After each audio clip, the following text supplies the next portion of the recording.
Bom dia, irmãos e irmãs, a graça e a paz.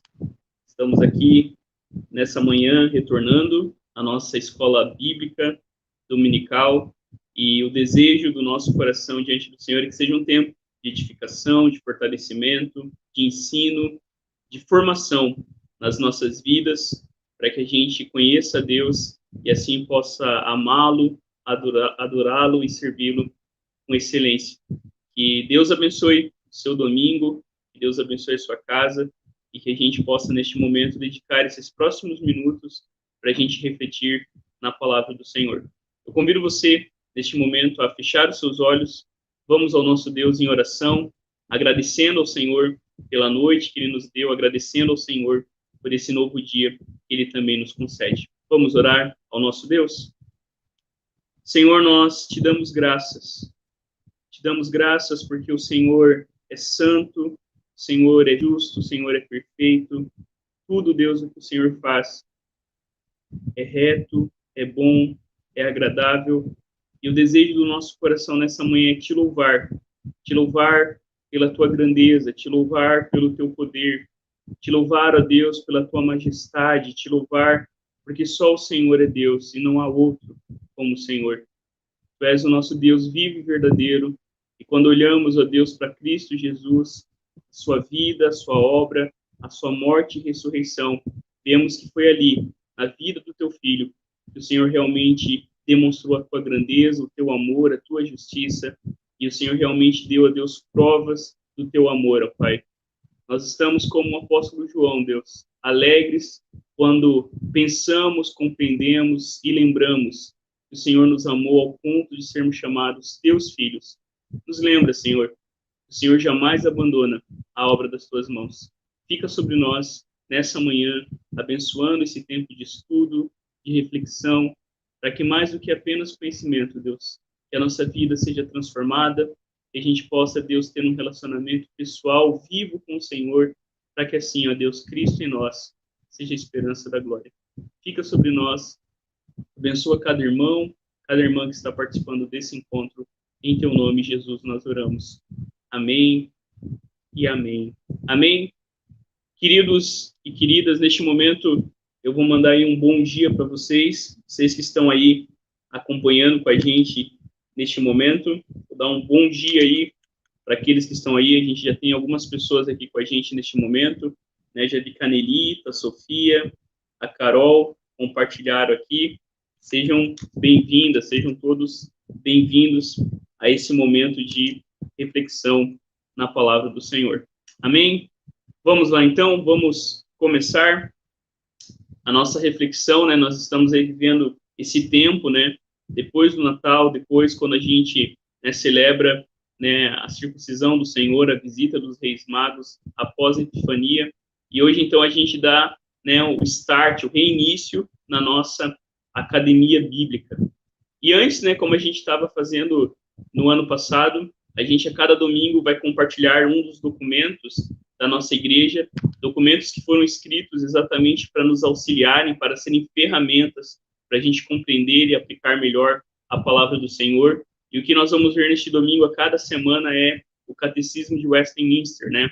O Catecismo Maior de Westminster, que foi escrito, né, por um grande grupo de pastores e teólogos que realmente precisava ali organizar a fé cristã. Lá por 1600 e pouco, esse documento chega até nós como uma ferramenta.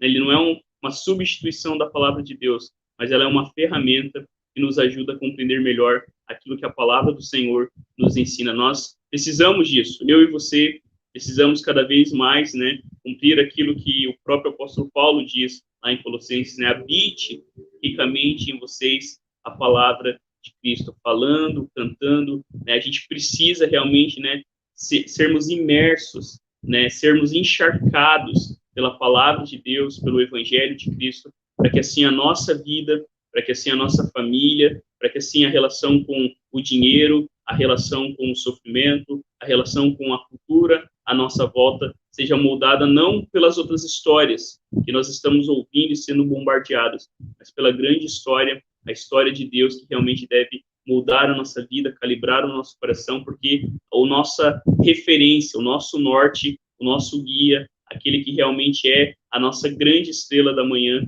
é o Senhor Jesus. E a primeira pergunta do catecismo, muito conhecida, talvez é que todo mundo saiba de cor, ela diz o seguinte: qual é o fim supremo e principal do homem?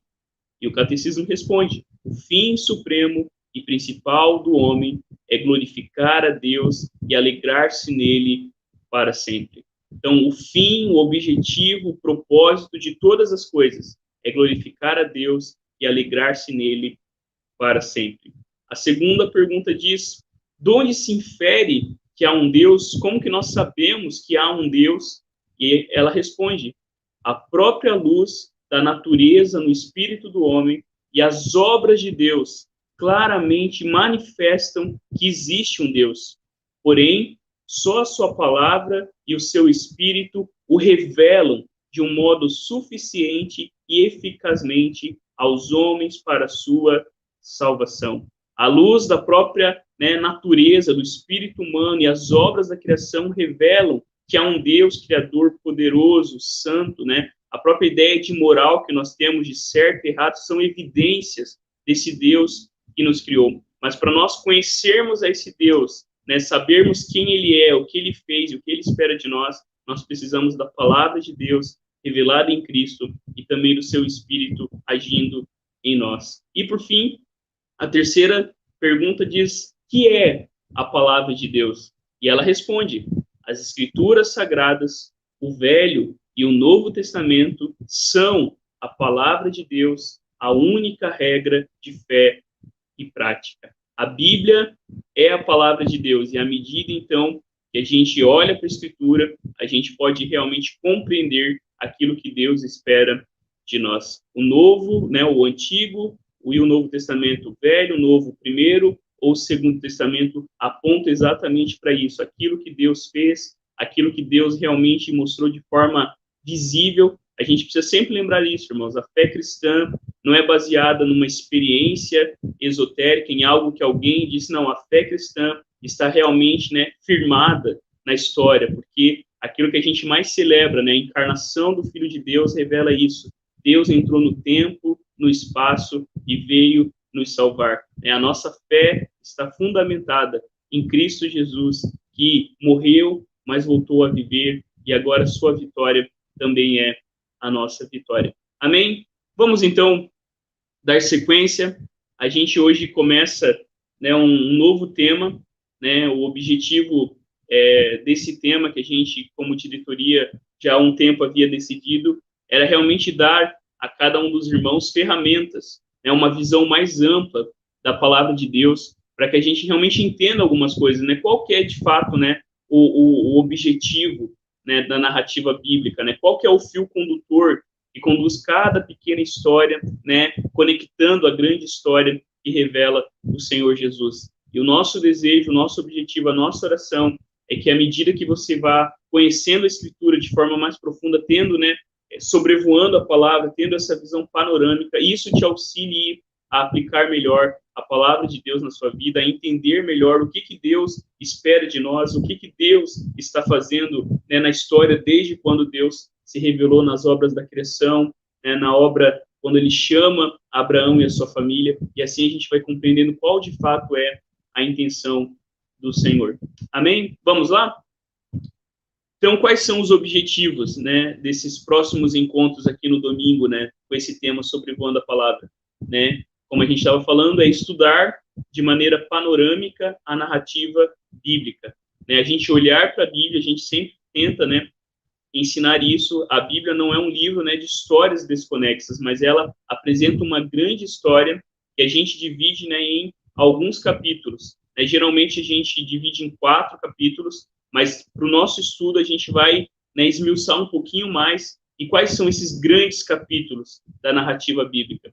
Criação, queda, a história de Israel, Jesus, igreja e restauração. Então, quando a gente olha para a Escritura, a gente precisa entender a Escritura dentro desses grandes capítulos que apontam exatamente para isso, a criação, de todas as coisas, a criação do mundo, que revela um Deus pessoal, um Deus criador. O problema do nosso mundo, né, que é o pecado, é o grande problema do ser humano. Tudo que a gente sofre tem raízes no pecado, né? Toda a distorção, todo o caos, né? Todo o transtorno, toda a miséria que a gente tem passado são consequências da morte quando ela entrou no mundo, são consequências, né, desse desequilíbrio, né, dessa convulsão que tomou conta do nosso mundo. Então, a narrativa bíblica vai falar que o grande problema nosso é a nossa independência de Deus, é a nossa rebelião de Deus, é colocar em xeque a palavra de Deus. E se a gente continuar pensando aquilo que a serpente colocou lá em dúvida,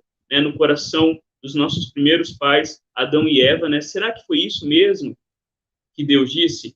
Será que foi isso mesmo que Deus ensina? E nós estamos vivendo num tempo onde a palavra de Deus tem sido colocada em xeque, onde outras coisas têm mais, né, dirigido e conduzido a nossa vida do que a nossa confiança, né, o nosso prazer, né, na lei do Senhor, e nela, então, nós meditamos dia e noite, como diz o Salmo 1. Então, o problema, né, das nossas vidas não são os outros, o problema da nossa vida não é a gente, né, se vitimizar diante das coisas que nos acontecem, não é também, né, abraçar o desespero, mas é realmente entender essa complexidade. Embora a gente tenha pecado, embora a gente tenha sofrido essa queda e morrido espiritualmente, ainda nós carregamos em nós, ainda que distorcida, a imagem de Deus, ainda que distorcida, o anseio por algo que realmente satisfaça o nosso coração. E a narrativa bíblica vai apontar que o desejado das nações, o desejo do nosso coração é o próprio Deus. Eu lembro, um tempo atrás, um livro que eu li sobre apologética, onde um ateu dizia: olha, eu não acredito em Deus, mas eu queria que ele existisse, porque o desejo do coração daquele homem ateu era realmente algo que nada neste mundo podia satisfazer. E isso é uma das evidências de que nós somos criados para o Senhor. É aquela famosa frase que a gente sempre compartilha de Agostinho de Hipona, né? Criaste-nos para ti e inquieto está o nosso coração, enquanto não sossegar, descansar, se voltar para ti. A próxima, né, o próximo grande capítulo é a história de Israel. E a gente incluiu aqui exatamente porque a gente vai dar uma atenção especial, como que Deus toma a iniciativa, como que Deus se revela, como que Deus se faz acessível, como que Deus chama alguém totalmente estranho, né, que não conhecia Deus, e a partir então dessa grande família, que é a família de Israel, Deus vai mostrando quem ele é, Deus vai mostrando aquilo que ele está fazendo, Deus vai fazendo uma promessa que já começou lá em Gênesis 3, de que haveria sim alguém que viria e finalmente destruiria o poder do mal, o poder da serpente. A história de Israel, né, cada patriarca, né, cada rei, cada profeta, na verdade está olhando para aquele que viria, estava olhando para o grande clímax, para o grande desfecho da narrativa bíblica. Então a gente chega no centro, no coração da Escritura, que é quando, então, na plenitude dos tempos, Deus envia o seu Filho para nos salvar. A história de Israel é a preparação de como Deus enviaria o seu Messias, o seu ungido, aquele que realmente cumpriria todas as promessas, né, todas as expectativas de que os profetas anunciavam sobre o reino de Deus. Jesus é central, irmãos, na narrativa bíblica. E a gente precisa compreender isso.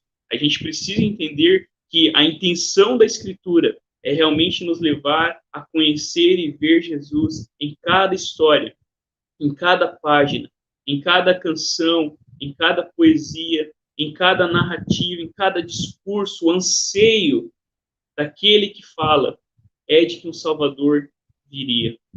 O próprio Jesus, a gente conhece essa passagem que é central, quando estava lá caminhando com os discípulos, né, no caminho de Emaús, e Jesus ia explicando a Escritura e dizendo que toda a Escritura falava sobre ele, que toda a lei, que todos os salmos, que os profetas anunciavam a sua vinda, anunciavam a sua morte. Por várias vezes nós vemos como a Escritura havia dito, e em Jesus é o cumprimento de todas as promessas, de todas as sombras daquilo que, por exemplo, o tempo apontava, os sacrifícios que animais apontavam, e na pessoa de Jesus, Deus finalmente, é aquilo que os profetas diziam: o Senhor virá, ele vem saltando pelos montes, e na pessoa de Cristo Jesus, lá está o Rei de Israel, Yahvé, salvando o seu povo, redimindo a sua criação, e assim, então, nós entendemos que a narrativa bíblica não pode levar a gente para uma espiritualidade apenas privada, que o centro, queridos, da narrativa bíblica não é ser pensamento positivo, não é ser uma mensagem motivacional, mas é realmente nos apontar para o único que pode trazer alegria verdadeira, transformação no nosso coração e ação, porque a gente vai ver isso na narrativa bíblica. A fé cristã é uma fé pública, é uma fé que existe não para ser tratada no âmbito pessoal, privado, mas é uma fé, é uma história que deve realmente, né, abarcar o todo da nossa vida. Então, o próximo grande capítulo, que também é muito importante, a gente precisa aprender, é a igreja. Né? Lembram, né, quando Jesus ele vai, o Espírito Santo desce sobre a igreja, e o povo de Deus, então, é renovado, é energizado, é empoderado para realmente viver agora a missão de Jesus. E essa, né, esse grande capítulo da igreja, que a gente vê muito, né, em Atos e também nas cartas pastorais, serve exatamente para mostrar para a gente o que Deus continua fazendo. E a gente lembra aquilo que Jesus diz no Evangelho de João: olha, assim como o Pai me enviou, eu envio vocês. Então, a igreja, nós que somos discípulos de Jesus, nós que somos o corpo de Cristo, nós que somos a família de Deus, o edifício de Deus, lavoura de Deus, e tantas figuras que são usadas, né, nas cartas de Paulo, nas cartas dos apóstolos, apontam exatamente para essa realidade, a realidade de que nós hoje temos uma missão, de que a igreja é central para os planos de Deus. A igreja não é algo secundário, a igreja não é algo que pode ser descartado. A igreja é central naquilo que Deus está fazendo no mundo. A gente mesmo sabe de cor a grande comissão, né? Vão por todo o mundo e façam discípulos de todas as nações, batizando e ensinando e tendo a certeza que eu estou com vocês até o fim dessa era, até o fim deste momento. Cristo estará conosco através do seu Espírito e também através da sua igreja, quando nós vivemos essa comunhão. É na igreja, irmãos, que a gente é transformado, é na igreja que a gente é desafiado, é na igreja que a gente é consolado, e a gente precisa realmente ter uma igreja em nossas vidas. A gente precisa realmente voltar a entender a igreja como corpo, como organismo vivo, que vai muito além apenas das suas estruturas organizacionais, que são importantes, são necessárias, mas o que realmente conta, né? Lembrando um livro muito bacana para você ler, A Treliça e a Videira. A treliça é importante, né, para sustentar essa videira, mas a videira é realmente o coração daquilo que Deus está fazendo através da sua igreja. E, por fim, né, o anseio de toda pessoa, de todo ser humano, é restauração. E a gente vê Deus dando sinais disso por toda a Escritura, e o livro de Apocalipse sintetiza exatamente isso. Aquilo, né, que começou lá em Gênesis, né, com Deus dizendo tudo é muito bom, e Deus cria todas as coisas, e Deus cria seres humanos para se relacionar com Ele. Lá em Apocalipse, então, todas as raças, tribos e nações voltam a adorar a Deus, o seu Cordeiro, e assim, então, serem reconectados com aquilo que Deus promete. Quando a gente pensa, irmãos e irmãs, nessa questão da restauração, em várias coisas entram aí. O nosso anseio para que o nosso mundo seja consertado, né, o nosso desejo de entender por que o nosso mundo continua quebrado e como que Deus promete que vai restaurar todas as coisas, que quando chegar, né, a promessa de Jesus, quando ele retornar em glória, todas as coisas serão colocadas no seu devido lugar. A ideia da ressurreição do corpo, da ressurreição dos mortos, como que a gente, olhando para a Bíblia, né, não crê em reencarnação, não crê nessa ideia, né, desse ciclo sem fim, de que você vai e volta para de alguma forma tentar se redimir. Não. A fé cristã realmente nos ensina a ressurreição dos mortos, a ressurreição do corpo, e o mundo todo não será destruído, mas o mundo todo de Deus será renovado, para que assim, de forma plena, como a gente vê em Apocalipse, a nova Jerusalém descendo do céu, Deus habitando no meio do seu povo, e nós então vivermos para sempre, para a glória de Deus, e vivendo a nossa vida, né, com tudo aquilo que o pecado havia destruído, havia distorcido, mas agora renovados, restaurados, limpos, nós vamos viver finalmente no mundo de Deus. Então, o objetivo, né, das nossas reflexões durante esses próximos domingos é isso: estudar de maneira panorâmica a narrativa bíblica, sermos realmente transformados, né, realmente assim amarmos a Escritura quando a gente realmente conhece sobre o que a Bíblia está, né, tratando, né, não é sobre uma espiritualidade privada, não é sobre o mundo depois da morte, mas é sobre a nova vida que começa para todos aqueles que estão em Cristo aqui e agora. Outras coisas também, né, compreender temas chaves, né, como aliança e reino. Então, no Antigo Testamento, o tema da aliança é um fio condutor, a gente pode dizer assim. Quando a gente olha na narrativa bíblica, esse tema, a aliança, nos ajuda a entender o que Deus está fazendo, o que Deus está esperando do seu povo, e a gente vê Deus fazendo aliança com Adão e Eva, a gente vê Deus fazendo uma aliança com Abraão, depois nós vemos Deus fazendo aliança com o seu povo no deserto, aliança com Davi, né? Jeremias falando de uma nova aliança que Deus faria no futuro, e a gente sabe que essa nova aliança, né, que aponta para todas essas pequenas alianças, se cumpriria no sangue de Jesus, na sua morte na cruz. Então, o tema de aliança, e a gente vai trabalhar aliança em alguns aspectos, entre um deles é a ideia de parceria, né? Deus nos chama a não sermos apenas espectadores, a sentarmos e apenas contemplarmos o que Deus está fazendo. Deus nos chama para participar daquilo que Ele está fazendo no mundo. Deus nos convoca, né? Deus nos criou, né? A ideia de imagem e semelhança que a gente vai ver depois, quando a gente falar do primeiro ato, Deus como Criador, aponta para isso.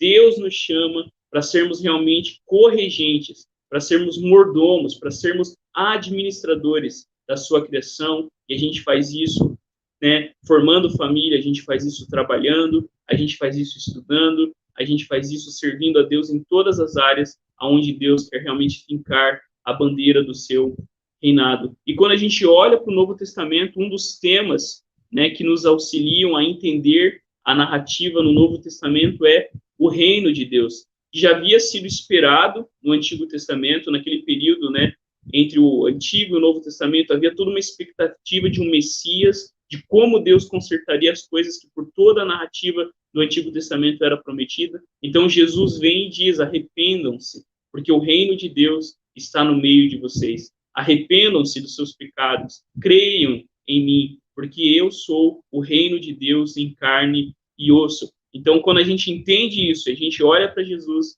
Jesus ele inaugura o reino de Deus e convoca todos os seus súditos, todos os seus servos e amigos a tomarem o seu lado e agora viverem aquilo que Deus nos chama a fazer por meio do seu Espírito. E um outro tema também que a gente precisa, né, como a gente já falou, a unidade da Escritura. Como entender a história bíblica como uma grande história. Como entender a narrativa bíblica como a grande história que nos fala sobre como Deus está redimindo a sua criação.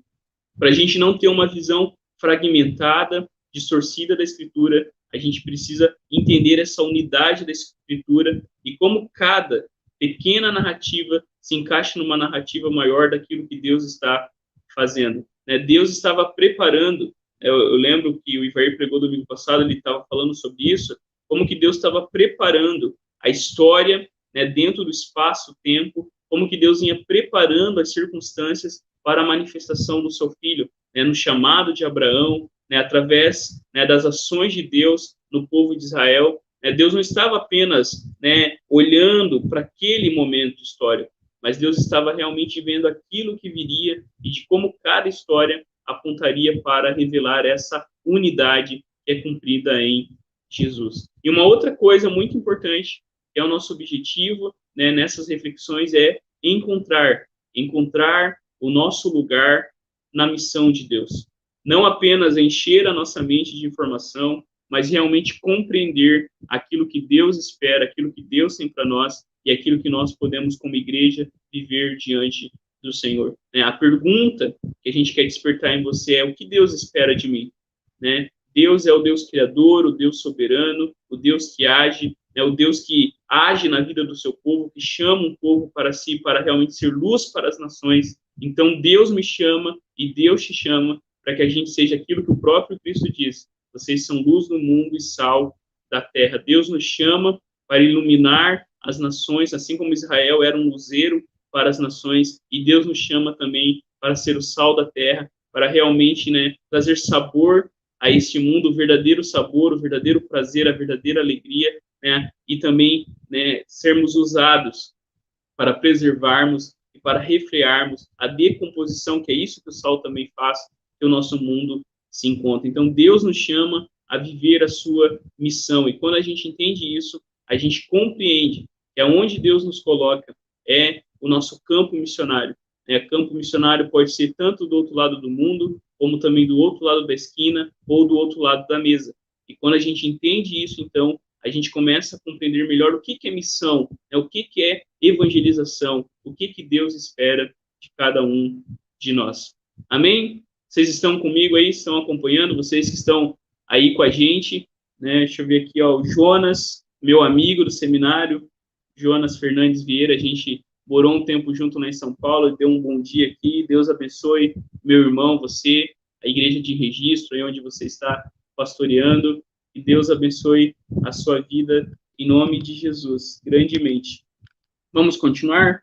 Temos o Ivair também, está aqui, Deus abençoe, Ivair, em nome de Jesus, que Deus abençoe a sua vida.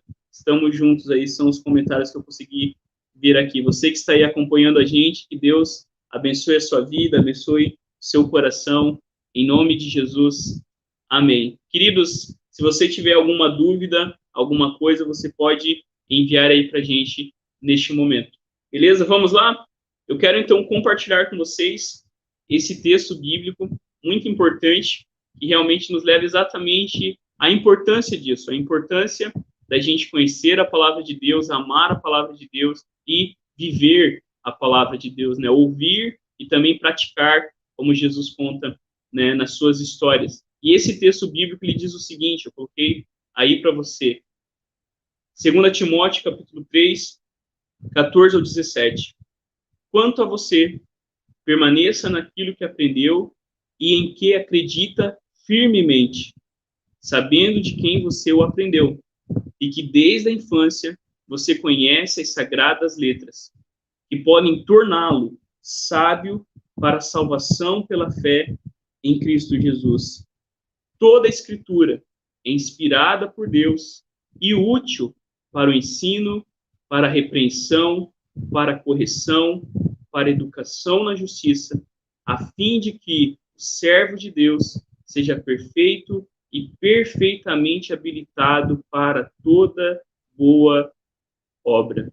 Vejam como esse texto aponta exatamente para essa realidade. Paulo dizendo a Timóteo que havia sido ensinado na palavra de Deus, né, por meio da sua mãe, da sua avó. Paulo diz, olha, permaneça firmemente naquilo que você aprendeu. Nós precisamos lembrar disso, irmãos. Deus nos chama a conhecermos, a aprendermos a palavra do Senhor. Nós precisamos, né, sermos estudantes, né, afiados, dedicados à palavra de Deus, porque isso faz toda a diferença na nossa vida. A gente precisa resgatar algo que é pensar biblicamente, que é enxergar o mundo através dessa janela que é a Escritura Sagrada. Como que a gente enxerga a vida, como que a gente enxerga as situações, e nós devemos, então, realmente submeter a nossa vida ao senhorio de Cristo Jesus. Nós precisamos olhar para a Escritura e abraçarmos aquilo que a Escritura nos ensina, né? Paulo diz aqui das sagradas letras,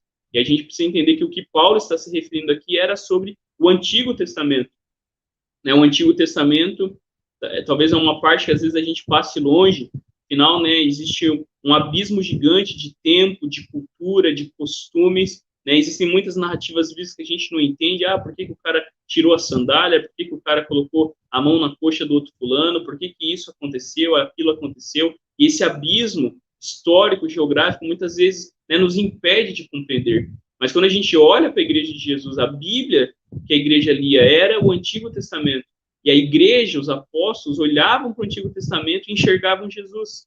E da mesma maneira, porque é isso que Paulo diz, olha, você sabe, né, que as sagradas letras, elas podem te tornar sábio para a salvação em Cristo Jesus. Nós precisamos dessa sabedoria que só acontece quando a gente olha para Jesus. Jesus é o centro, Jesus é o foco, os nossos olhos devem estar em Jesus, porque cada lei, cada mandamento, cada estatuto, cada história aponta para aquilo que Jesus fez na cruz do Calvário. Então, para a gente ter uma vida de sabedoria, para a gente ter uma vida que glorifique a Deus, para a gente ter uma vida onde a gente não vai realmente arruinar a nossa vida, a gente precisa dedicar o nosso tempo em conhecer a palavra de Deus, em saber sobre o caráter de Deus, sobre os atributos de Deus, sobre o que é o ser humano, né? A gente vive numa cultura que cada um vai falar o que é o ser humano. O ser humano é isso, é aquilo. Não, o que a Escritura nos ensina sobre o que é o ser humano? O que a Escritura nos ensina sobre salvação? E isso, queridos, vai ter aplicações na maneira como a gente lida com a política,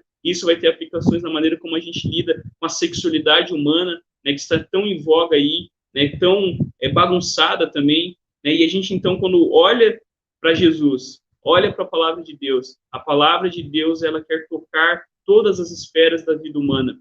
Todas as esferas da vida humana pertencem a Deus, Ele reina, e assim a gente é chamado a sermos fiéis, a sermos dedicados nessa missão. Porque como o apóstolo Paulo diz, o nosso irmão Paulo diz, toda a Escritura é inspirada por Deus. Ele vai falar várias expressões, né? Ela é útil, né, para o ensino, para a repreensão, para a correção e para a educação na justiça. E qual que é o objetivo?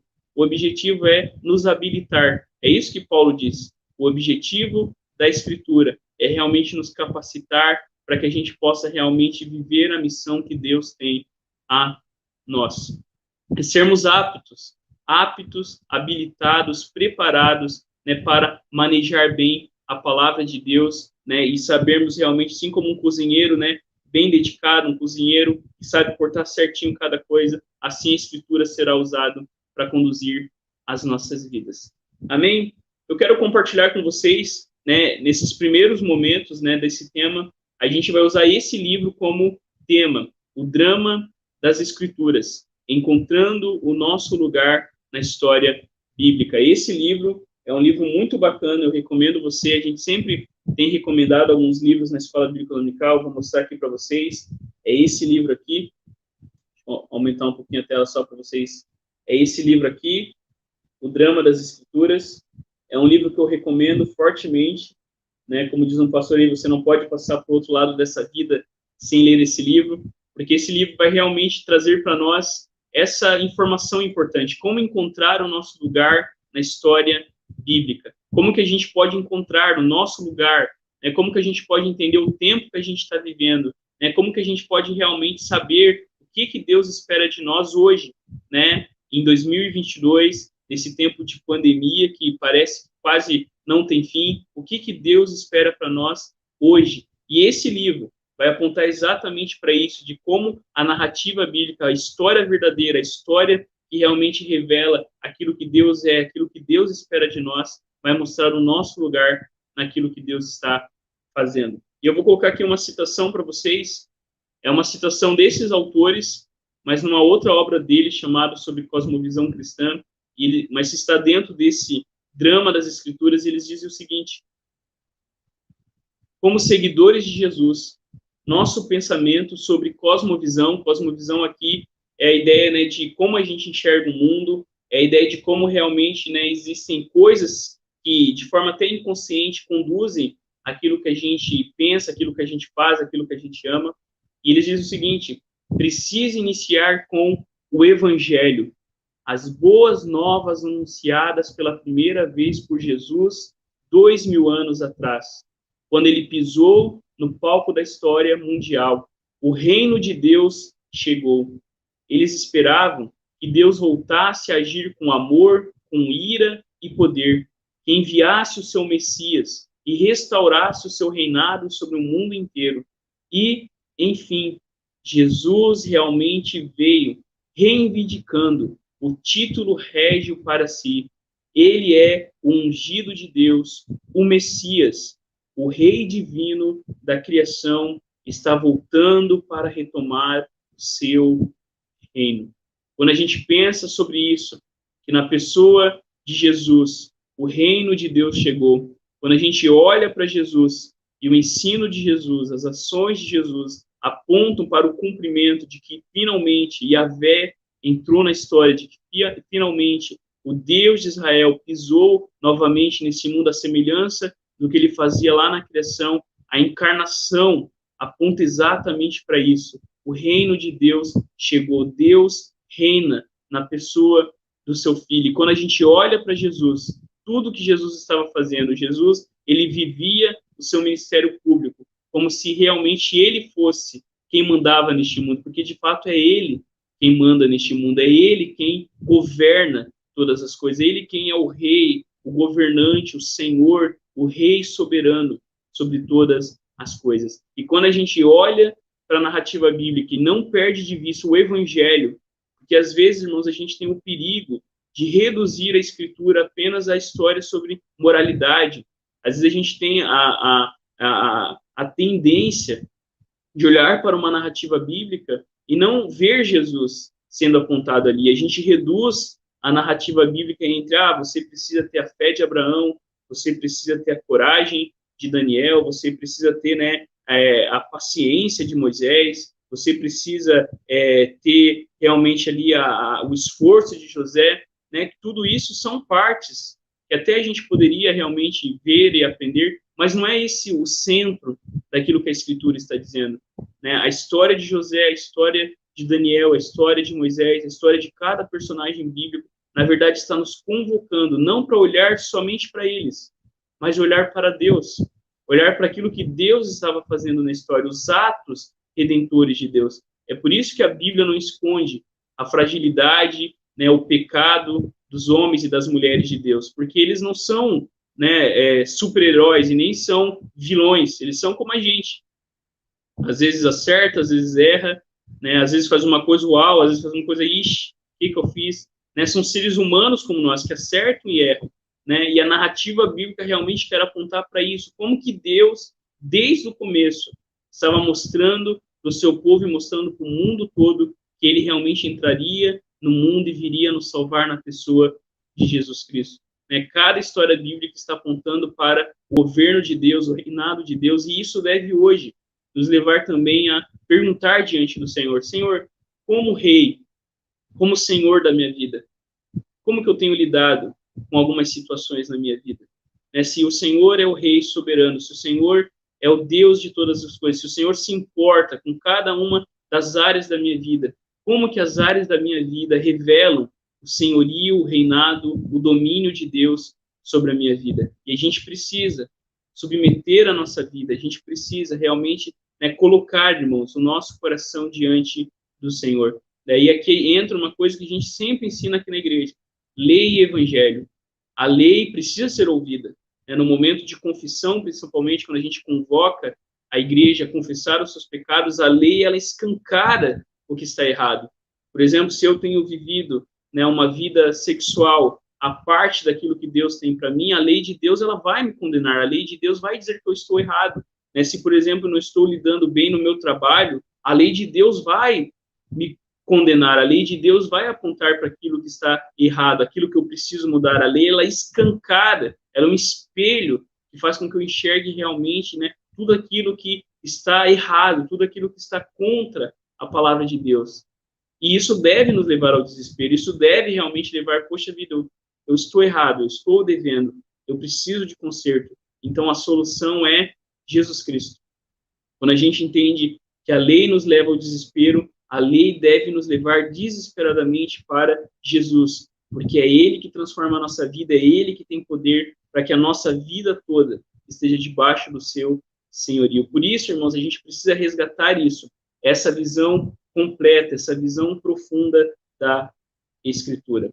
Amém? Eu só vou passar para você, né, a gente já tem que terminar, a ideia é a gente manter uns 40 minutos a aula da escola dominical, mas eu só estou passando aí para você quais são os atos que a gente vai ver a partir desse livro. E rapidamente, né, a gente vai ver isso em 6 atos e um interlúdio entre o Antigo e o Novo Testamento. O primeiro ato é Deus estabelece seu reino. E isso a gente vai ver na próxima semana, né, a questão da criação. O segundo ato é rebelião no reino. E a gente vai tratar sobre a questão da queda. O ato 3, o rei escolhe Israel. E aí, então, a redenção é iniciada. Então, aí Deus começa a redimir, a restaurar, a renovar o seu mundo. Há um interlúdio, né, um relato ali que os autores colocam, né, do reino aguardado, um desfecho, um período intertestamentário, né, que é um período que às vezes a gente não conhece muito, mas acontece muita coisa, né, entre o fim do Antigo Testamento e o início do Novo Testamento. O ato 4, a vinda do rei, redenção realizada. Então, a redenção que é iniciada em Israel é realizada na pessoa de Jesus Cristo. O ato 5, propagando a notícia do rei. E aí a gente vai ver, então, a missão da igreja, e aqui entra muito o que a gente tem vivido hoje, aquilo que Deus realmente, né, nos chamou para fazer, sermos luz para as nações. E o ato 6, a volta do rei, redenção concluída.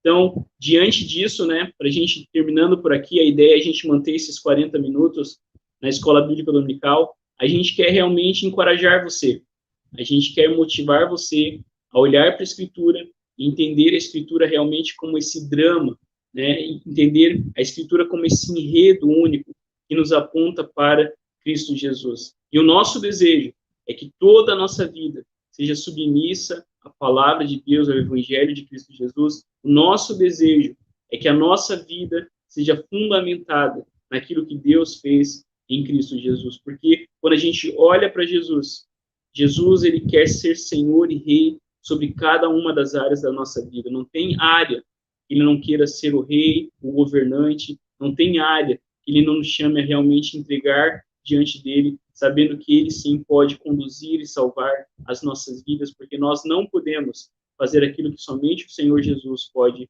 fazer. Amém? Eu convido você a fechar os seus olhos. A gente agradece a todos os irmãos e irmãs que estão nos acompanhando, né, pelo YouTube, também pelo Facebook da igreja. A gente agradece você que comentou, né, o Jonas, o Ivair, a Carol, a Nelita, a Sofia e todos os demais que estão aí nos acompanhando. Que Deus abençoe a sua vida, o seu coração, em nome de Jesus. Vamos orar? Senhor nosso Deus, nós te damos graças. Te damos graças porque quando a gente olha para o Senhor, não há Deus como o Senhor. Nenhum ídolo deste mundo, nenhum falso Deus fez o que o Senhor fez. Nós te louvamos, Deus, pelo teu amor, nós te louvamos pela tua fidelidade, nós te louvamos pela tua misericórdia, nós te louvamos, ó Deus, porque somos privilegiados, fomos agraciados com a salvação através de Cristo Jesus, e nós te louvamos, Deus, porque nós não precisamos andar ansiosos, a gente não precisa abraçar o desespero da filosofia em voga, a gente não precisa, Deus, abraçar uma vida totalmente desenfreada, uma vida conduzida pelos nossos instintos, uma vida onde a gente se entrega, Deus, a todas as coisas, porque isso vai nos levar à ruína. Nós não precisamos disso. Nós não precisamos disso porque o Senhor deu prova, ó Deus, cabal, prova suficiente na pessoa do teu Filho Jesus. E a nossa oração, o nosso desejo é que, através de Cristo em nós, através do teu Espírito em nós, a nossa vida seja moldada pela tua palavra.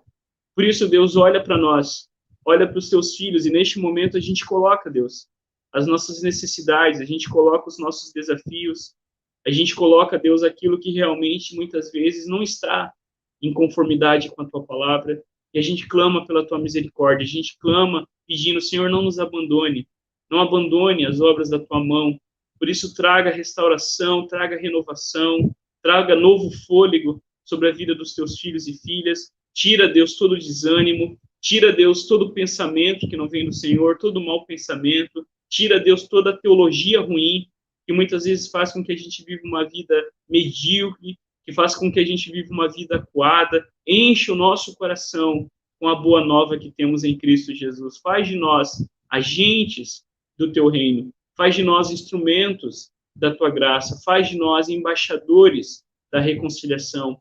Que, Deus, casamentos sejam reconciliados, ó Deus, que famílias sejam reconciliadas, ó Deus, que amigos sejam reconciliados no poder que há em Cristo Jesus. Fica sobre nós, toma o nosso coração, nos dê graça, em teu nome nós oramos. Amém e amém. Amém?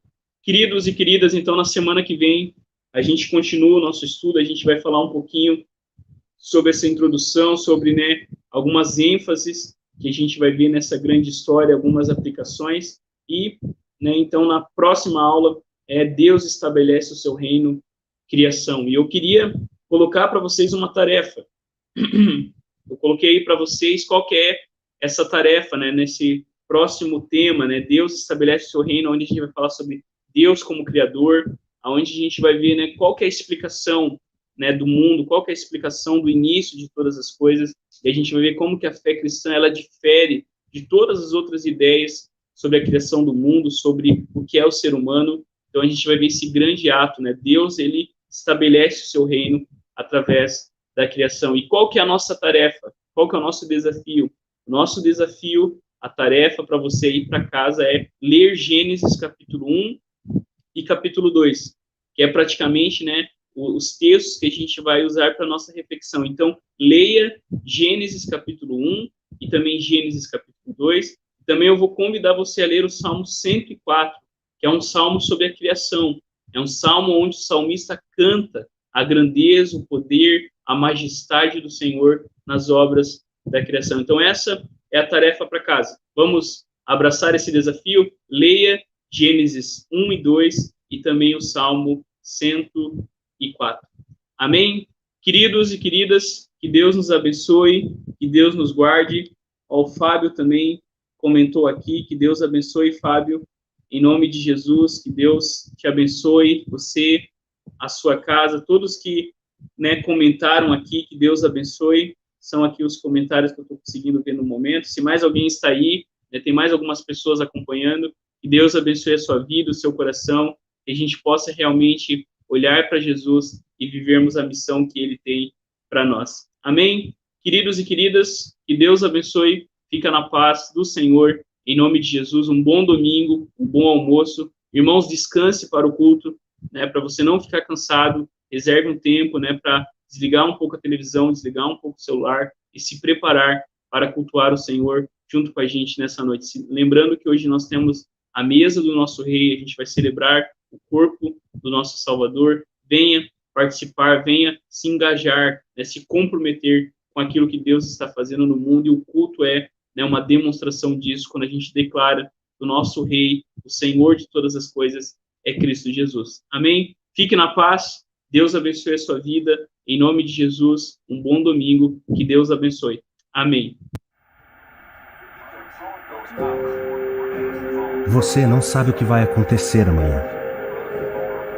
Até ontem, tudo estava certo. Agora não está mais. Sua liberdade, vida social, planos, tudo mudou. Cada dia uma nova notícia. E você já não sabe em qual delas acreditar.